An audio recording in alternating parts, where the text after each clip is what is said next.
Good morning, friends. Good morning, students. Today's subject is pharmaceutical jurisprudence, and the chapter is the medicinal and toilet preparations excise duty act and rules. औषधि एवं श्रृंगार उत्पादे आबकारी अधिनियम एवं नियम। Introduction. औषधि एवं श्रृंगार उत्पाद अधिनियम सन 1955 में पारित किया गया तथा नियम 56 ईस्वी में पारित हुआ तथा यह अधिनियम तथा तदनुसार बनाने गए 1 अप्रैल 1957 से संपूर्ण भारत में लागू हो गया। पुराने समय से मनुष्य द्वारा मदिरा का सेवन यानी कि अल्कोहल का सेवन आनंद प्राप्ति एवं मादक प्राप्त करने के लिए किया जाता रहा है। आजकल भी मदिरा पान का प्रचलन इस रूप में होता है। अल्कोहल का उपयोग विभिन्न प्रकार के सौंदर्य प्रसाधनों के निर्माण में तथा विभिन्न उद्योगों को घोलने के लिए सॉल्वेंट के रूप में यानी कि विलायक के रूप में किया जाता रहा है। अतः अल्कोहल का उपयोग उसकी उपयोग की श्रेणी के आधार पर आवश्यक विलास एवं दुरुपयोग के लिए किया जाता है। मतलब भारत सरकार ने उपयोगिता के आधार पर भिन्न भिन्न प्रकार से प्रयुक्त अल्कोहल पर आबकारी यानी एक्साइज ड्यूटी भी भिन्न भिन्न रखी है। औषधि के रूप में विलायक के रूप में प्रयुक्त अल्कोहल पर सबसे कम कर लगाया जाता है। इंडस्ट्रियल सॉल्वेंट यानी औद्योगिक विलायक, ब्यूटी प्रोडक्ट्स, सौंदर्य प्रसाधनों के निर्माण में प्रयुक्त अल्कोहल पर प्रथम श्रेणी के अल्कोहल की तुलना में ज़्यादा कर लगाया जाता है तथा सबसे अधिक कर मदिरा के रूप में प्रयुक्त अल्कोहल पर लगाया जाता है, जिससे कि आदत डालने वाले नशीले पदार्थ का सेवन कम से कम लोग कर सकें। इस अधिनियम के लागू होने से पूर्व यह राज्य का विषय था, अतः अलग अलग राज्य सरकारें अलग अलग नियम बनाती थी। अतः अलग अलग राज्यों में आबकारी करों में अंतर के कारण अंतर्राज्य अवैध व्यापार भी फलता फूलता रहा है। यह अधिनियम इस प्रकार के अवैध धंधे पर अंकुश लगाने का कार्य करता है। डेफिनेशंस यानी कि परिभाषाएं, इसमें कुछ परिभाषाएं हैं इस चैप्टर के अंदर। वो हैं जैसे कि अल्कोहल से तात्पर्य है इथाइल अल्कोहल से होता है, जो किसी भी शक्ति, सांद्रता तथा शुद्धता की हो सकती है, जिसका रासायनिक सूत्र यानी कि रासायनिक केमिकल स्ट्रक्चर है C2H5OH। कर योग्य वस्तु ड्यूटेबल गुड्स। कर योग्य वस्तु से तात्पर्य औषधि एवं सौंदर्य प्रसाधनों से है जो इस अधिनियम की अनुसूची में सम्मिलित है तथा उन पर अधिनियम के अनुरूप का कर लगाया जाता है। आबकारी अधिकारी एक्साइज ऑफिसर। आबकारी अधिकारी तात्पर्य है आबकारी विभाग में कार्य किसी अधिकारी से जो किसी राज्य सरकार के आबकारी विभाग में कार्यरत हो या जो व्यक्ति आबकारी अधिकारी के या समस्त या कुछ शक्तियों का प्रयोग करे जो इस अधिनियम के अंतर्गत निर्धारित है। निर्माण मैन्युफैक्चर। निर्माण का तात्पर्य कोई प्रक्रिया जो निर्माण को पूर्ण करे या करने में सहायक हो तथा यह वस्तु कर योग्य हो। औषधीय उत्पाद मेडिसिनल प्रोडक्ट्स। इसके अंतर्गत वे सभी उत्पाद आते हैं जिनका प्रयोग मनुष्य, जानवरों के ऊपर अंतर प्रयोग या बाह्य प्रयोग में होता है। इसके अंतर्गत वे सभी पदार्थ आते हैं जिनका प्रयोग उपचार में या बचाव में या निदान में मनुष्य या जानवरों पर किया जाता है। मादक औषधि या मादक पदार्थ, जिनको बोलते हैं नशीले मेडिसिन्स। मादक औषधि या मादक पदार्थ का तात्पर्य वैसे पदार्थों से है जिसके अंतर्गत कोका की पत्ती या कोका के डेरिवेटिव या अफीम के डेरिवेटिव या हेम्प या अन्य पदार्थ जिनसे मनुष्यों में निर्भरता, सहनशीलता एवं औषधि बंद करने पर पश्चात सिंड्रोम उत्पन्न करे तथा जिससे केंद्रीय सरकार राज्य पत्र में प्रकाशित कर मादक औषधि मादक घोषित करे। सौंदर्य उत्पाद ब्यूटी प्रोडक्ट्स। कोई ऐसा उत्पाद जिसका प्रयोग मनुष्य के शरीर पर सौंदर्य प्रसाधन के रूप में या किसी वस्तु को सुगंधित करने के लिए या कोई पदार्थ जिसका प्रयोग सफाई के लिए, सुंदरता को बढ़ाने या परिवर्तन करने के लिए दांतों, बालों या त्वचा इत्यादि पर किया जाता है, इससे दुर्गंध, नासी एवं इत्र इत्यादि भी आते हैं। निरपेक्ष अल्कोहल। निरपेक्ष अल्कोहल से तात्पर्य ब्रिटिश फार्माकोपिया की विशिष्टियों को पूरा करने वाले निर्जलीकृत अल्कोहल से है। अप्राकृतिक अल्कोहल डीनेचर्ड स्पिरिट जिसको बोलते हैं।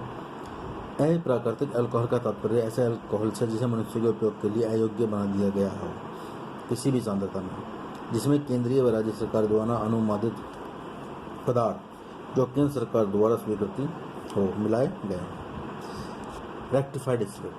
यह सादा प्राकृतिक अल्कोहल होता है जिसे 50 OP यानी कि ओवरप्रूफ निरपेक्ष अल्कोहल होता है। बॉन्डेड निर्माण कार्य। बॉन्डेड निर्माण कार्य का तात्पर्य ऐसे प्रतिष्ठानों से है जो अल्कोहल युक्त अफीम, हेम्प या अन्य मादक पदार्थों युक्त औषधियों के निर्माण एवं भंडारण के लिए स्वीकृत तथा अनुज्ञापत्र प्राप्त हों जिस पर आबकारी कर नहीं दिया गया। नॉन बॉन्डेड निर्माणकारी। वैसे प्रतिष्ठान जो अल्कोहल, अफीम, हेम्प या अन्य मादक पदार्थ युक्त औषधीय उत्पादों के निर्माण एवं भंडारण के लिए स्वीकृत एवं अनुज्ञा पत्र प्राप्त हो जिस पर आबकारी कर चुकाया गया। लेबोरेटरी प्रयोगशाला। बॉन्डेड या नॉन बॉन्डेड निर्माणकारी का वह भाग जहाँ कर योग्य वस्तु का निर्माण कार्य किया जाता है। निर्बाधित उत्पाद प्रत्येक औषधि एवं सौंदर्य उत्पाद जो अनुसूची में विनिर्दिष्ट हों तथा इसमें वे सभी उत्पाद सम्मिलित हैं जो केंद्र सरकार द्वारा निर्धारित घोषित किए गए हैं। अनिर्बंधित उत्पाद कोई औषधि या सौंदर्य उत्पाद जिसमें अल्कोहल हो तथा निर्बंधित उत्पादों या नकली उत्पादों को छोड़कर अन्य उत्पाद। भंडार यानी कि वेयर हाउस स्टोरेज इस अधिनियम की धारा 70 के अंतर्गत अनुज्ञा प्राप्त कोई स्थान या प्रतिष्ठान। उत्पादित भंडार बॉन्डेड या नॉन बॉन्डेड लेबोरेटरी का विभाग जो उत्पादित वस्तुओं के भंडारण के प्रयोग में लाया जाता है यह निर्माणकारी भंडार से अलग होता है।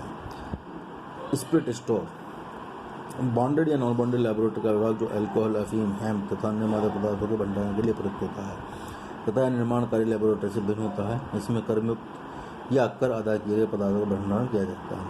मानक उत्पाद घटिया उत्पादों को छोड़कर अन्य उत्पाद। घटिया उत्पाद नंबर 1 कोई भेषज उत्पाद यानी कि फार्मास्यूटिकल प्रोडक्ट जिसमें विभिन्न संगठकों में से किसी संगठक की मात्रा अथवा फार्माकोपिया में न्यूनतम मात्रा से भी कम हो या एक स्वामित्व की औषधि जो दिए गए फार्मूला से मेल न खाती हो या उत्पाद के कंटेनर के लेवल या कंटेनर पर लगे लेवल्स के संगठनों को टेस्ट नहीं दे रही है। ये तो थी हमारी कुछ डेफिनेशंस। अब आता है इसका लाइसेंस। लाइसेंस कैसे मिलता है। अल्कोहल युक्त एवं मादक उत्पादों या मादक औषधियों के निर्माण केवल अनुज्ञा पत्र के प्राधिकार के अंतर्गत किया जाता है। इस प्रकार का अनुज्ञा पत्र तभी निर्गत किया जाता है जबकि औषधि एवं प्रसाधन सामग्री अधिनियम एवं तदधीन बनाए गए नियमों के तहत आवश्यक अनुज्ञा पत्र पहले प्राप्त कर लिया जाए। अनुज्ञा पत्र के लिए आवेदन अनुज्ञा पत्र डायरेक्ट प्राधिकारियों को दिया जाता है। बॉन्डेड निर्माणकारी या वेयर हाउस के लिए आबकारी आयुक्त यानी कमिश्नर होता है। नंबर 2 अन्य प्रकार के लिए राज्य सरकार द्वारा प्राधिकृत वैसे अधिकारी जिन्हें इसके लिए अनुसूचित किया गया हो। यदि एक से अधिक प्रकार का अनुज्ञा पत्र प्राप्त करना हो तो प्रत्येक श्रेणी के अनुज्ञा पत्र के लिए अलग अलग आवेदन पत्र दिया जाना चाहिए। यदि किसी व्यक्ति का व्यवसाय एक से अधिक स्थानों पर हो तो प्रत्येक स्थान के लिए अलग अलग अनुज्ञा पत्र लेना जरूरी होगा। तदनुरूप अलग अलग आवेदन भी करना होगा। अनुज्ञा पत्र प्राप्त करने के लिए आवेदन निर्धारित प्रारूप पर निर्धारित शुल्क के साथ जमा करना चाहिए तथा यह कार्यवाही निर्माण कार्य प्रारंभ करने के प्रस्तावित समय से 2 माह पूर्व में की जानी चाहिए।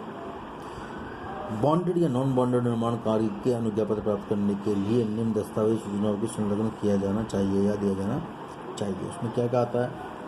नंबर 1 आवेदक का नाम व पता तथा उस स्थान का पता जहां निर्माण कार्य किया जाना प्रस्तावित है।